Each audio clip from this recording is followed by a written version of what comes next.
The key to raising anticipation is actually to get them emotionally involved, because today, trading a piece of data or time, for insight at a moment of commitment is such a mechanical thing. Like, we just do it without thinking. So there's no emotion involved in that transaction. What we have to do when you're raising anticipation is actually get them to feel more excited. If you follow Creating Connections, you're likely familiar with the funnel model for the customer journey, which describes the stages you need to convert a prospect through on their path to making a purchase decision. And if you've been following some of the thought leaders in the space, you may also know that the funnel model is broken, as it was created at a time when brands had more power than consumers. But in the digital age, where the customer has control over the buying journey, we need to think differently about how we educate the market, how we create moments of true inspiration and anticipation, and how we slow down the buying process to ultimately speed it up. Welcome to Creating Connections, the show that explores the human element in an increasingly digital business world. I'm your host, Tyler Lessard, and today we're speaking with Andrew Davis, a man who challenges the status quo and changes the way that businesses think. He was a producer for NBC's Today Show. He worked for the Muppets in New York. He's the best-selling author of Brandscaping, and he's now working on a new book called Loyalty Loop, which will explain why we need to trade the old funnel for a brand new Slinky. I'm Andrew Davis. I ran a marketing agency for 12 years based in Boston, Massachusetts. I sold that in 2012. And since then, I've just been writing books and challenging some of the traditional ideas in marketing and trying to find better ways for us to build better relationships in a digital age. And so the loyalty loop for me has been like a long-term challenge, one that started with my kind of fascination with the funnel as kind of the primary framework we use to try to figure out how to market to people. Isn't the funnel superhuman and personal? It seems like it, right? It should. It's just so. It's like even shaped intuitive. like a human. I know. No, wait a second. Is that the funnel? No. Yeah. So I started by trying to find out when the funnel, came about, and it was invented by a guy in 1898. And I thought, why are we using a framework that was invented in 1898? And so over the last 3 or 4 years, I've been trying to find a better framework, one that more accurately illustrates the modern consumer journey, that takes into account the way people search, the way people act, the kinds of commitments people make to brands in smaller steps. Whereas the funnel is just, it's a one-way tool. It's completely based on your ability to raise awareness for your brand. Right. It's a very basic, framework. And so the loyalty loop is about showcasing how marketers and salespeople can actually build small moments of commitment that are designed to actually build a real relationship from untrusted to trusted over time. Yeah, it's interesting because the funnel is very conversion-centric, right? It's totally conversion-centric. Conversion-centric. It's missing, I think, that critical relationship element to it. But what it's also missing is that, you come out the bottom as a customer and hey, we're done. We did our job. Done. That's the problem. That's a huge problem with it. It doesn't really help you understand how to use the customers you've got to get those customers to spend more or come back, or to get those customers to get more customers for you. And so a challenge in trying to design a framework that would do that was really about understanding how you can learn from the customers you have and build an experience that's really different so that new people come on board and understand how your experience is different instead of just trying to figure out what features and benefits you should highlight on the front end. So let's talk about these elements of an experience for audiences today. And you talk about in Loyalty Loop these ideas of micro moments, and you mentioned this sort of continued commitments that people make. Can you just explore that idea a little bit and talk through sort of what your perspective is on that? Yeah, I'll just walk through kind of, I think, the steps of the journey that people make, and I think that'll help illuminate how the experience is different. So, like every consumer, and I use the word consumer like for everyone, because we're all consumers. There's a moment of inspiration, and a moment of inspiration is an instant in time that sends you on a journey you never expected. So like the other day, we send out proposals using Google Docs, right? So we customize a Google Doc. It's really inefficient and they're ugly. And I wanted to make our Google Doc proposals look better. So that's a moment of inspiration, right? I want my Google Docs proposals to look better. That's an instant in time that's sending me on a journey I never expected. The first thing that pops into your mind is called a trigger question. And the trigger question is the first question that pops into your mind the instant that moment happens. So my question is, how can I make my Google Doc proposal templates look better, right? The next thing that happens is called the prime brand. And the prime brand is your brain's like immediate reaction on where to get the answer to that question. Right. And so maybe, if you're watching this or listening to it, you already know of a proposal software you use. Maybe you use DocuSign for that, or I don't know. All right, so that's your prime brand. Whereas my prime brand was Google. Like that's where I want to go to answer this question. Mm-hmm. And so you now move into like active evaluation, which is when you're adding and subtracting brands as you go through this journey. So I type into Google, how to make my Google Doc proposal templates look better, right? Yeah. And then I start seeing brands like, DocuSign might show up, or Proposify showed up, I remember that. And they had a whole section on how to make better proposals, but their content was all about like how to write them better. Right. I don't think they need writing help, right? I want design help. So in that phase, you kind of going around and around. And the goal of every marketer, if you're thinking in the funnel sense, is get them to convert, right? Proposify is trying to sell me this software, whereas all I want is some help with my Google Doc templates. And the next phase is like the moment of commitment. And these are these micro moments. The moment of commitment and the moment of inspiration are really, really important. And all you need to get in a moment of commitment is someone to trade some data or just some time, or sure, some money sometimes, to get to the next phase of the relationship. So just thinking about that Proposify example, they could have said, hey, you want 10 free downloadable document templates that make your proposals look better for Google Docs? Like, sign up here, we'll send you those templates and show you how to use them. Because what they really will be able to do in that process is show me that it's really inefficient using Google Docs, right?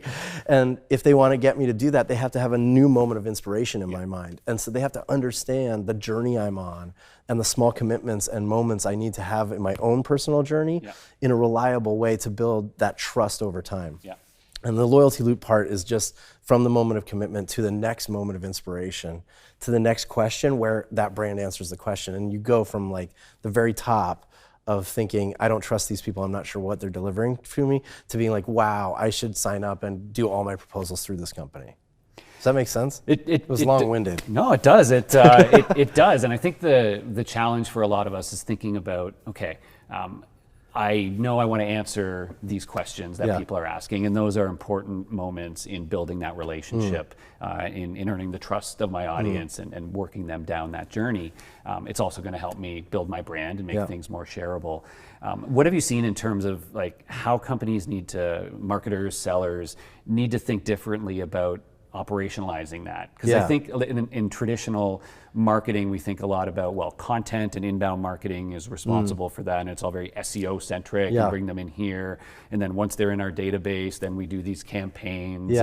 And I think a lot of us need to think about how do we break out of those mechanics and have a bit of a different perspective that's more aligned to the way people actually converse with brands now. Yeah, well, I think you should start with the moments of commitment that you've already got. Right? So the first thing you should do is think about the experience you're delivering for every moment of commitment you've already been offering a consumer. So if you've got an opportunity to download a white paper or download a tool or take a survey or read a document or take a tutorial or even a free trial, those are all moments of commitment.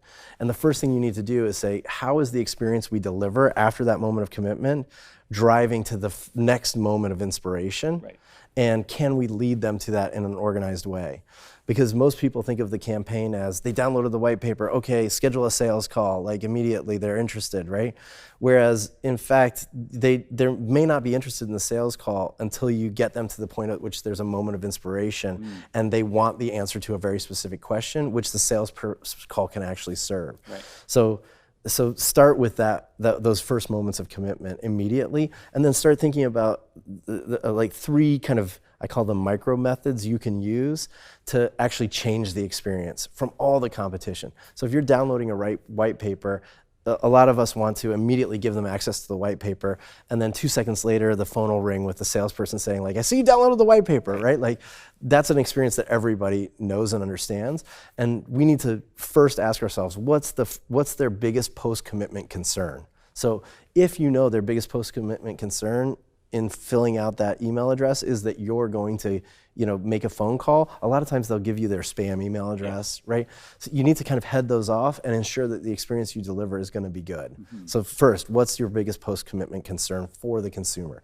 Second thing is raise anticipation. Instead of just immediately sending it, you can say, like, we're putting it together right now for you, but you want to build an experience that actually gets them more excited about the thing they asked for or the thing they committed to before you actually send it. That doesn't mean you need to let them wait 3 days, but you need to actually build this anticipation for the experience you're going to deliver.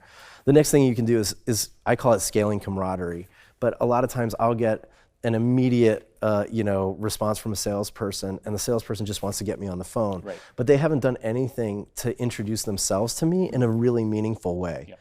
And so scaling camaraderie is all about actually taking the team you've got and introducing the team to the people so that you're building personalized trust in a meaningful way.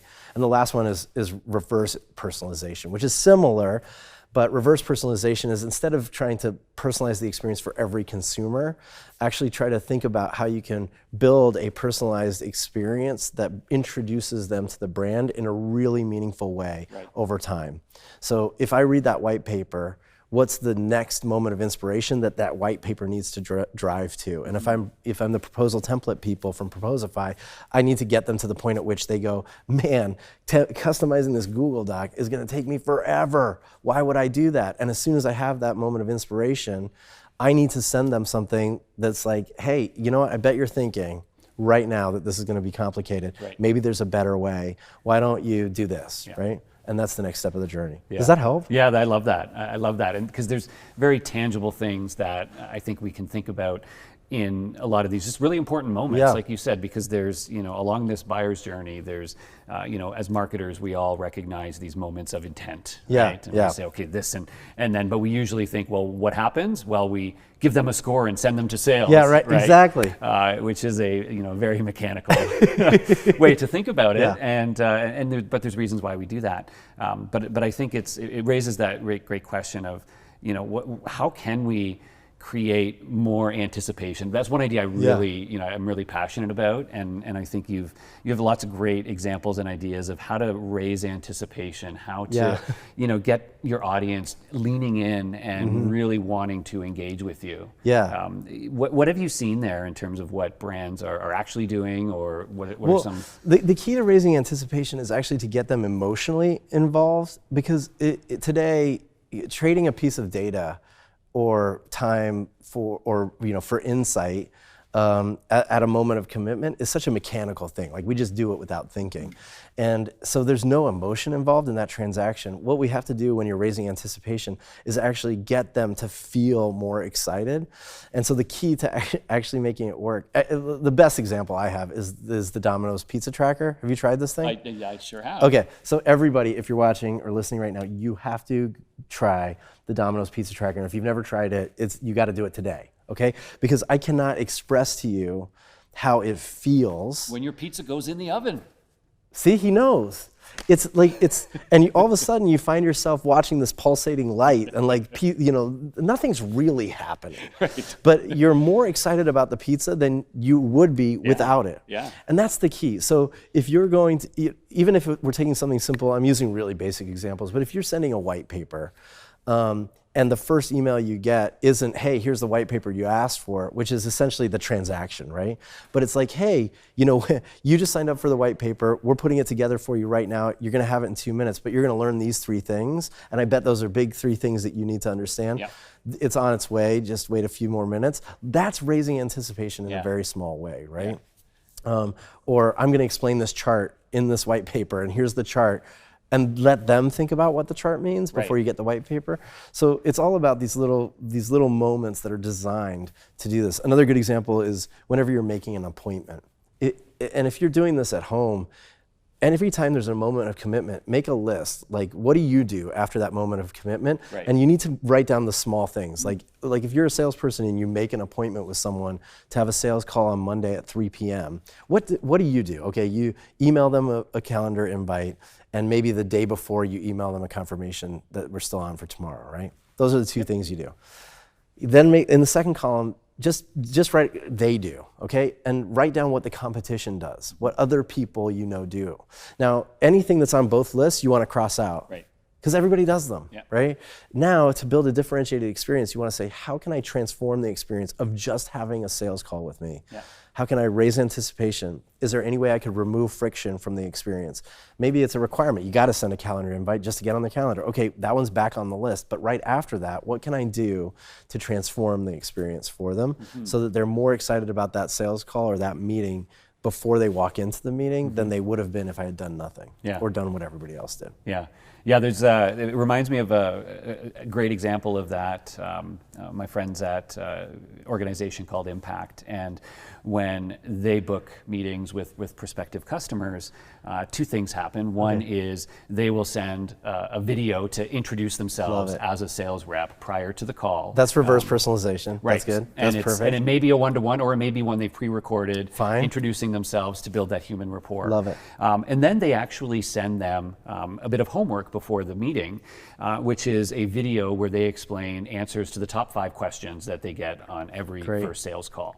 And the reason they do that is it not only makes the call itself more productive because you're getting, you're not spending time answering those questions, but I believe it creates that, greater sense of anticipation for the potential buyer, because now they know they're going into the call more well-informed and they're expecting a more productive conversation. That's great. Right? Yeah, video is a great way to implement any of these ideas because it is a very human connection, and building trust is all about building those human connections, and that's why reverse personalization is one of the key aspects to really making this work, like actually building an experience that's designed to kind of reverse engineer the relationship you're trying to build by giving a lot of information about yourself up front so that people feel like they've built rapport. And it doesn't matter if they're actually personalized in the sense that we think about it. Like, you don't have to use the first name.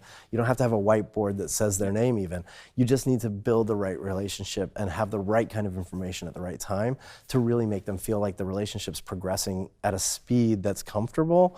Because that's another thing, we rush the relationship in a digital world. People move a lot slower than you can on a sales call.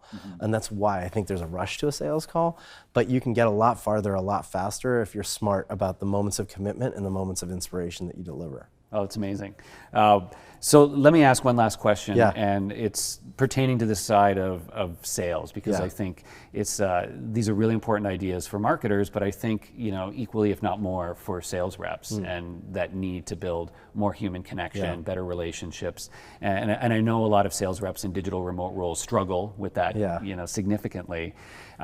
So we talked a little bit about video, but I'm curious, in that realm or outside of it, what other things do you see out there that sales reps should be thinking about, or what other advice would you have for sales teams who are trying to take these ideas and think about, how do I really put this into practice and help humanize these relationships to boost our performance? I think on the sales side, a big piece of the puzzle is trying to scale what they're doing. They do a lot of really great one-off tasks, right?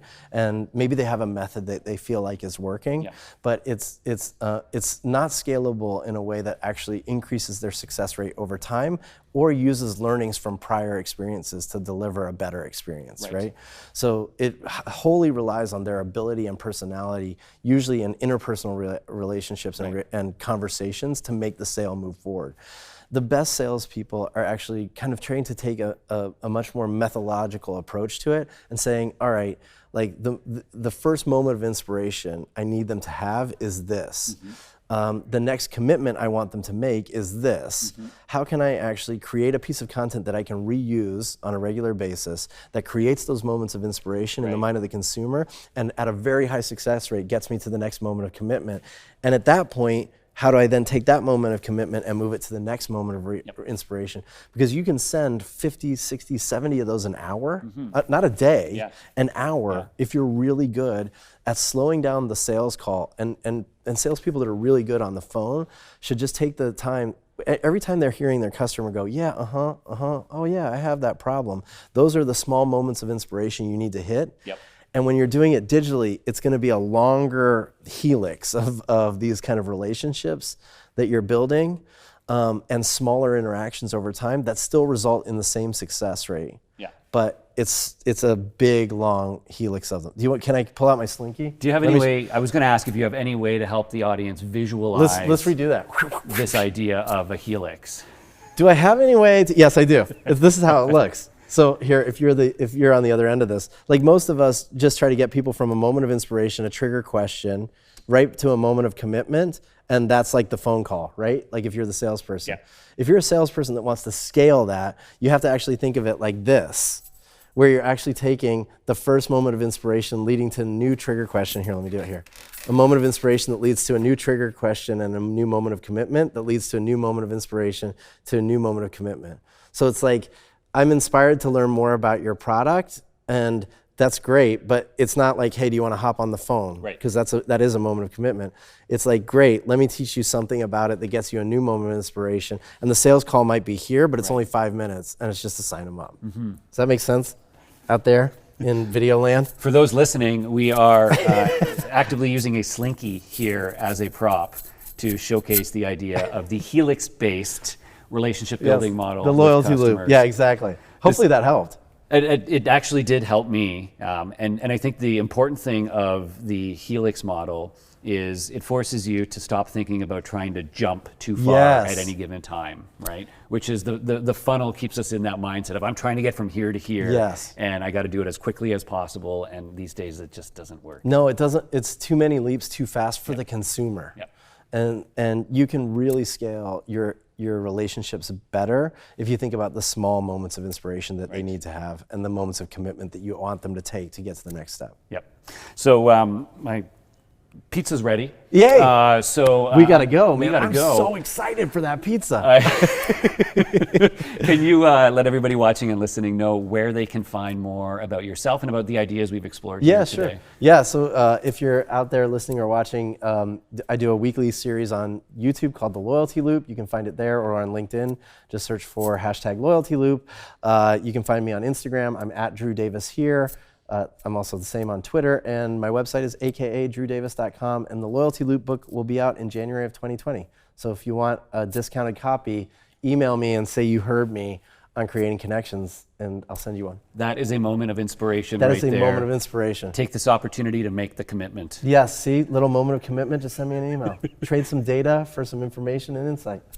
Thank you so much, Drew. Thanks, that was Tyler. great, man. Appreciate it. In today's data-centric business world, the idea of shifting from a culture of conversions to a culture of connections may be difficult to wrap your head around. But when you put it through the lens of a loyalty loop, the tactics you use to make it happen become a lot more tangible. I mean, look at what Domino's did with the simple idea of a pizza tracker. After I place my order, not only does my own anticipation build, but it's also an experience I share with my family. They all lean in to see how that pizza's doing, and sure enough, the next time I go to order a pizza, the kids demand Domino's. To me, it's all about sweating the details and being intentional in the experiences you create each and every time you ask a buyer to make a commitment or to exchange information. It's about putting yourself in their shoes and asking, how would that process, that email, or that piece of pizza, content, make me feel as a potential buyer? And what else could we do to make it more interesting and memorable, or to create a greater sense of anticipation? Because when your buyers become emotionally involved and truly excited to take that next step, it not only makes that next sale easier, it makes you their primary brand when solving similar problems in the future.